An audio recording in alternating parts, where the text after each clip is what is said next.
올해 장마가 공식적으로 끝난 가운데 이제 한여름 본격적인 모기와의 싸움이 시작됐습니다. 제 옆에도 지금 모기가 막 피를 빨아먹는 그 순간의 사진이 담겨 있는데 보기만 해도 간질간질한 것 같습니다. 자, 이런 모기들 전과 다르게 더 많아지고 더 강해졌다고 하는데 자, 전문가와 얘기해보는 시간 마련했습니다. 40년간 모기를 연구한 모기 박사님 연결됐습니다. 고신대 보건환경학부의 이동규 석좌 교수와 함께 얘기 나눠보겠습니다. 네, 교수님 안녕하세요. 네, 안녕하십니까? 네, 제가 방금 전에 모기 박사님이다 이렇게 소개를 해드렸는데 자, 네. 40년 동안 모기를 연구하셨습니다. 예, 특별한 이유가 있으신가요? 제가 대학 다닐 때 곤충 실험실에 있었습니다. 그런데 그 모기가 사람들을 가장 많이 죽이기 때문에 동물들 중에서요. 우리 질병을 많이 일으키지 않습니까? 그래서 모기에 관심이 많았는데 마침 국립보건연구원에 모기 연구하는 매개책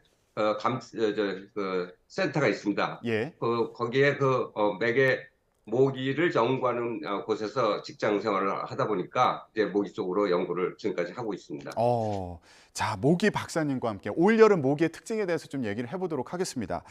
자, 올해 관찰된 모기 수가 지난해보다 많고 생존력도 더 강하다 이런 얘기가 있더라고요. 맞습니까? 네네. 네네, 그렇습니다.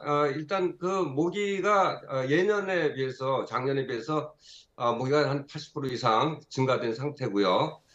또 이제 온난화 때문에 봄이 좀 일찍 왔습니다. 봄이 일찍 오다 보니까 모기가 발생되는 기간이 좀 길어졌고요. 최근에 음. 또 비가 많이 내렸기 때문에 도시에서 뭐 지역마다 좀 다른다마는 폭우에 휩쓸려갈 수 있는 그런 논에서 나오는 것들은 많이 좀 줄었고요. 도시에서 많이 보일 수 있는 그 빨간지 모기들은 또 범람하지 않은 곳에서도 발생되기 때문에 개체수가 좀 늘었습니다. 그렇군요. 그러니까 비가 많이 오니까 모기 개체수가 이제 늘어나는 그런 환경이 조성됐다는 말씀이신데 이제 장마가 끝나고 무더위가 찾아오지 않았습니까? 그러면 앞으로 모기 수가 네. 좀 줄어들까요? 좀 늘어날 겁니다. 그래요? 왜냐면, 예, 지금 현재 폭우가 많이 왔기 때문에 곳곳에 물 고인 데가 많습니다.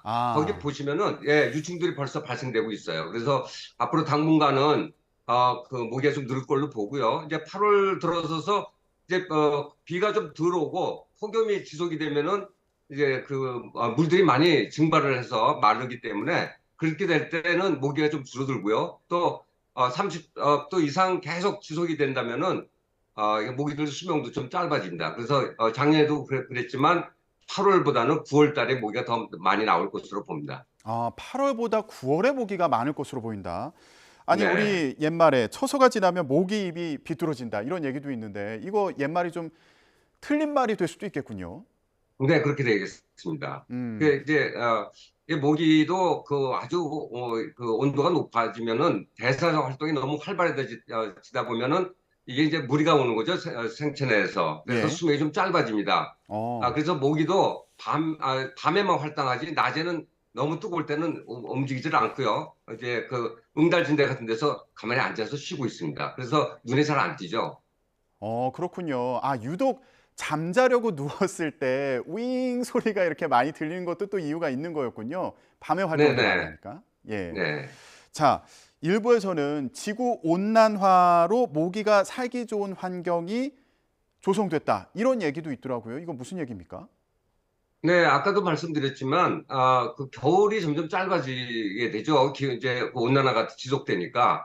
그렇게 음, 되니까 이제 모기들이 활동하는 기간이 길어지고요. 예. 그리고 지금 지카라든가 댕기열을 일으키고 있는 그런 빨간, 댕기를 일으키는 그런 모기 종류가 있습니다. 그게 우리나라에서는 흰줄수모기고요. 또 예. 외국에서는 흰줄수모기뿐만 아니라 이집트 순모기도 거기에 해당이 되는데 얘네들이 겨울철 평균 기온이 10도 이상이 되면은 이제 살아남습니다. 우리나라는 10도까지 안 되죠. 이제 한 4도, 평균 4도 정도 되는데 1월 달이. 예. 그러니까 얘네들이 겨울철에 다 죽습니다. 성충들이요. 그래서 월동을 할 때는 알로 월동하게 되는데 이 바이러스를 가지고 있는 성충 모기들이 온난화가 돼서 겨울철이 기온이 10도 이상 올라가면 살아남죠. 그렇게 되면 그 다음해까지 이어지기 때문에 이게 토착화가 가능합니다. 그래서 2050년 이상 되면 우리나라도 1월 평균 기온이 10도 이상 될 것으로 보기 때문에 그때 되면 우리나라도 안전지대라고 보기가 어렵습니다. 그렇군요. 지구 온난화가 심해지면 이러다 겨울철에도 모기를 계속 보는 그런 상황이 벌어질 수도 있겠습니다. 자, 모기가 옮기는 그런 질병에 대해서도 간단히 말씀을 해주셨는데 일부 보도를 보니까 모기가 지구상에서 가장 위험한 동물이다 이런 얘기도 있더라고요. 저희가 그래픽을 준비했는데 좀 보여주시죠. 보면서 얘기해 보겠습니다. 네, 지금 보면 모기가 사람보다 더 위험하다. 뭐 이런 얘기도 있습니다. 이거 왜 그런 겁니까? 네, 이게 이제 감염병 때문에 그렇습니다. 그래서 모기가 가장 이제 많은 감염병을 일으키는 것이 이제 말라리아인데요. 우리나라 말라리아는 3일열 말라리아이기 때문에 그렇게 치명적이지는 않지만 열대지역이라든가 아열대 지역, 즉 그 동남아시아라든가 아프리카, 남미 이런 데서 발생되는 것이 이제 그 열대열 말라리아라고 있습니다. 이것이 그 상당히 치명적이에요. 음, 그래서 해마다 한 70만 명 정도가 이제 사망하게 되고요. 아유, 그중에 그리고 나서 또 이제 황열병이라든가 또는 댕기열이라든가 이런 것들에 의해서 또 2, 30만 명이 또 사망합니다. 그래서 해마다 70만 명에서 100만 명 정도가 사망하기 때문에 음. 모기가 상당히 위험한 동물이라고 볼 수가 있습니다. 예. 자, 모기가 옮기는 그런 질병에 대해서도 말씀해 주셨는데, 근데 모기 종류에 따라서 옮기는 감염병이 다르다. 예, 일으키는 감염병이 다르다. 이런 얘기가 있습니다. 이게 무슨 얘기인가요? 네, 모기가 이제 전 세계에 3,500종 정도가 있고요. 우리나라는 56종이 있는데, 모기 종에 따라서 그 특성이 다 다릅니다. 예. 이 체내 그 안에 그 생리가 다 다르고 조직이 다르기 때문에 음. 바이러스를 증폭시킬 수 있는 능력을 가지고 있는 모기가 있습니다. 예를 들어서 그 일본염 바이러스를 증폭시킬 수 있는 그런 모기는 이제 작은 빨가지 모기가 되고요. 예. 또 말라리아 같은 경우에는 말라리아 원충이 위에서 바깥으로 빠져나가서 복강으로 나가야 되는데 그 뚫릴 수 있는 것이 그러니까 얼룩날개 모기 종류거든요. 예. 그러니까 다른 모기는 그렇게 할 수가 없어요. 그래서 특정 감염병은 특정 모기종이 옮길 수밖에 없는 겁니다. 어. 그러면 저 모기가 지역마다 다르게 나타납니까? 우리나라의 경우에는 모든 그 종류들이 어디든지 다 있는 거고요. 또 어. 우리나라에 없는 모기들, 예를 들면 이집트 순모기 같은 경우는 우리나라에 없습니다. 그렇지만 이것이 발생되는 그 지역에서는 댕기라든가 지카 바이러스를 옮기죠. 아, 그렇군요. 그러면 아까 말라리아를 옮기는 모기 같은 경우에 중국 얼룩날개 모기다. 이렇게 이제 설명을 해주셨는데 이것도 지금 가능성이 있는 거죠. 말라리아도 우리나라에서도 감염될 수 있는 겁니까, 그러면? 그렇죠. 말라리아를 이제 우리나라에 3일열 말라리아를 그 매개하는 모기가 그 얼룩날개 모기 종류인데 그게 우리나라에 8종이 있습니다. 그중에서 가장 흔한 종류가 중국 얼룩날개 모기인데 어. 이 종류가 말라리아를 옮깁니다. 근데 얼룩날개 모기 같은 경우에는 이거 왜 모기 하면은 모기 소리 생각해 보면 윙, 윙 이 소리를 생각하잖아요. 근데 이 네, 얼룩날개 모기 같은 경우는 이 소리를 안 낸다 이런 얘기가 있던데 어떤가요? 네, 네. 말라리아 모기는 일반 다른 모기하고 좀 생김새가 좀 다릅니다. 음. 그래서 다른 모기들은 일반적인 모기들은 이렇게 앉을 때 평행하게 앉는데 얘네들은 45도로 이렇게 세워서 앉기 때문에 눈에 금방 띕니다. 어. 그리고 이제 비행 소리는 얘네들이 주로 바깥에서 활동을 많이 하기 때문에 밖에 활동할 때 물릴 때는 소리가 잘 안 들립니다. 오픈되어 있기 때문에. 음. 그래서 우리가 그 뭐 말라리아 모기는 소리가 잘 안 난다고 하지만 소리가 납니다. 집안이 잘 안 돌아서 우리가 잘 몰라서 그렇죠. 아, 그렇군요. 이게 모기 종류를 다 구분해서 대비할 수 있으면 참 좋을 텐데 그러기 쉽지 않잖아요. 이게 네네. 우리나라 안에서도 특정 지역에서 뭐 조심해야 되는 모기가 있나요? 네, 말라리아 경우는요, 말라리아에 걸린 사람이 있어야 됩니다. 환자가 있어야 그 환자의 피를 빨아서 다른 사람 물을 때 이게 옮겨지는데, 음. 우리나라에 그 말라리아 환자가 없었죠, 처음에는. 예. 그래서 이제 이게 모기가, 말라리아의 원충을 가지고 있는 모기가 북쪽에서 그 내려와서 물는 걸로 보고 있어요. 그래서 말라리아 환자가 없었기 때문에. 그래서 어. 경기도 북부 지역이라든가 강화도라든가 인천 지역 이렇게 북쪽 지역에 있는 주민들은 좀 조심할 필요가 있습니다. 아, 그렇군요. 또 특별히 조심해야 되는 감염병이나 또 지역이 있을까요? 네, 그 우리나라에서는 이제 그 모기로 인한 질병은 이 말라리아 모기, 말라리아하고요. 그다음에 일본염인데 일본 내염의 경우에는 이게 이제 그 바이러스가 이렇게 증폭되는 동물의 모기가 가서 물었을 때 이게 이제 문제가 되는데 음. 그것이 돼지입니다. 그래서 돼지 축사 근처에 있는 모기들은 좀 위험할 수 있고요. 그다음에 도시 같은 경우에는 이렇게 대형 물새, 해오라비라든가 이런 대형 물새들이 또 일본 내염 바이러스를 증폭시킵니다. 그래서 밤에는 특히 야간에 밖에 나가서 활동하실 때 좀 조심할 필요가 있습니다. 아, 그렇군요. 근데 산 근처에 가면 또 유달리 큰 모기들이 많이 보입니다. 예. 네. 이게 산 모기는 더 독하고 더 크고 그런 겁니까? 네.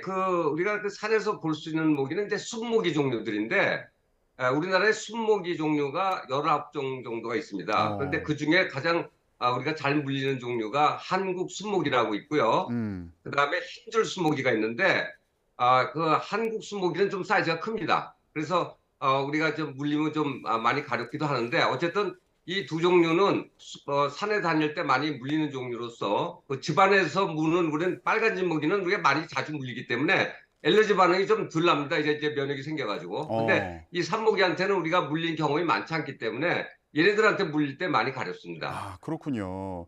근데 지금 모기 물렸을 때 이제 가렵다고 말씀해 주셨는데 이것도 궁금합니다. 모기에 물리면 이렇게 부풀어 오르고 또 가렵잖아요. 이건 뭐 네. 특별한 이유가 있는 겁니까?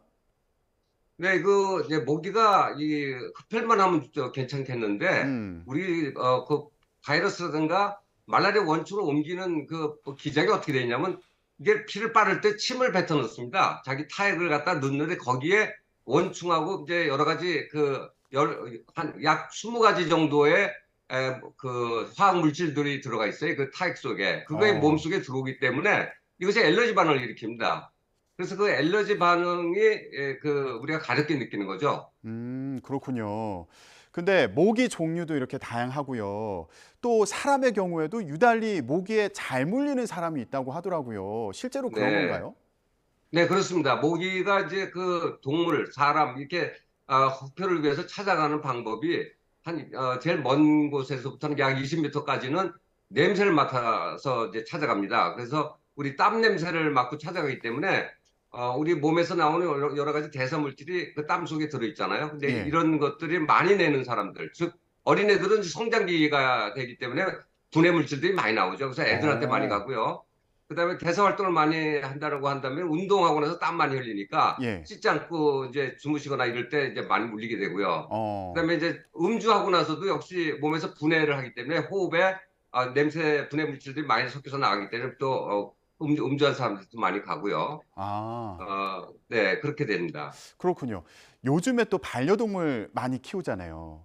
네. 반려동물도 모기의 공격 대상이 될 수 있는 건가요?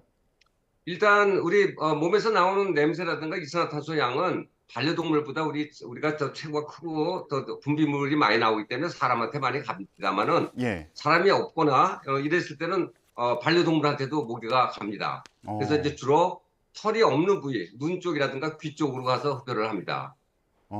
그렇군요. 그러면 모기를 좀 예방할 수 있는 방법이 있을까요? 올여름 이제 모기도 많다고 하는데 덜 물리려면 어떻게 해야 될까요?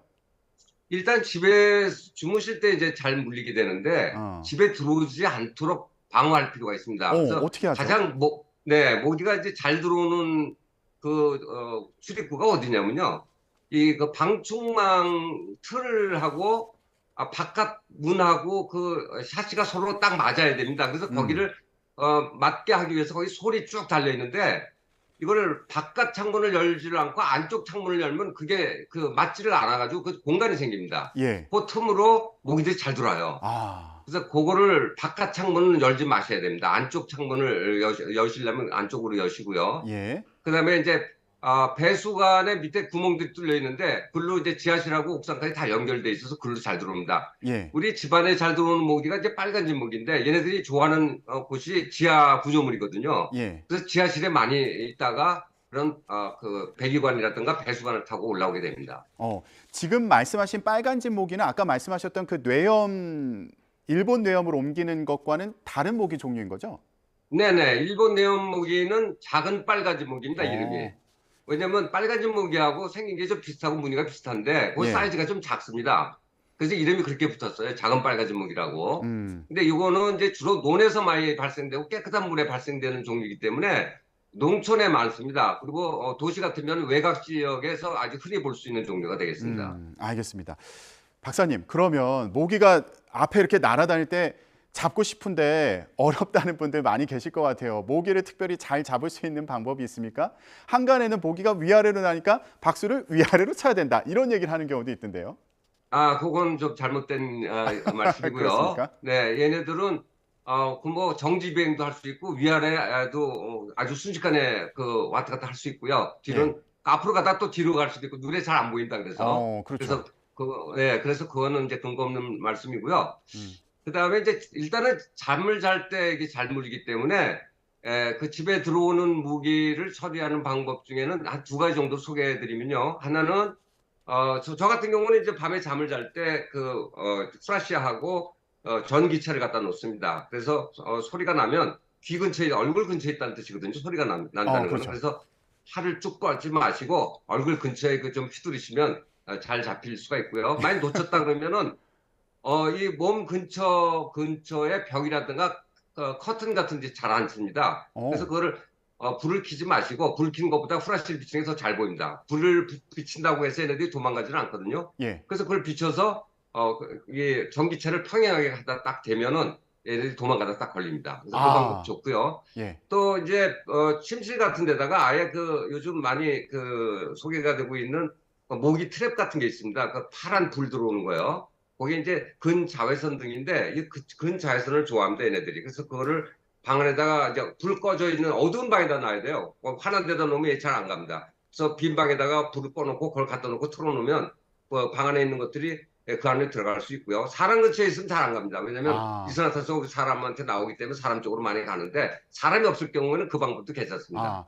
박사님, 이거 물렸을 때 부풀어 오른 데다 침 바르면은 빨리 가라앉나요? 어떻게 해야 됩니까? 아, 그거는 아닙니다. 아니에요? 왜냐면, 우선 뭐, 가려우면 좀 가라앉을 수 있어요. 왜냐면 그게 수분이기 때문에, 물을 바르든지 침을 바르면 증발하면서 시원하기 때문에 이제 가려움증이 좀 덜하게 느껴지는데, 침 속에는 많은 세균이 있기 때문에 그건 좋은 방법이 안 되고요. 이제 가장 좋은 것은 약국에서 판매하는 것은 이제 식약처에서 이제 인증된 거기 때문에 그걸 쓰시고, 만약 그게 없다면은 뉴욕의 피부과 의사인 닥터 슐스라는 분이 소개한 게 있습니다. 이제 민간요법이죠. 그거는 이제 식초를 그 물에 조금 희석을 해가지고 바르면은 그게 좀 완화된다 하고요. 또 바나나 껍질 안쪽을 좀 문질러 준다거나 우유하고 물을 좀 섞어서 바른다거나 또 미안수 같은 경우 있죠. 얼굴에 바르는 그 미안수에 알코올 성분이 있기 때문에 그걸 좀 바른다거나 또는 무슨 물파스 같은 경우도 알코올이 있으니까 그 이제 시원하죠. 그러면 좀 그 덜 가려움을 느낄 수 있습니다. 그렇군요. 알겠습니다. 모기 퇴치법과 또 모기 물렸을 때 어떻게 해야 될지까지 꿀팁까지 들어봤습니다. 네, 지금까지 모기 박사님, 고신대 보건환경학부의 이동규 석좌 교수와 함께 얘기 나눠봤습니다. 오늘 말씀 고맙습니다. 네네, 감사합니다.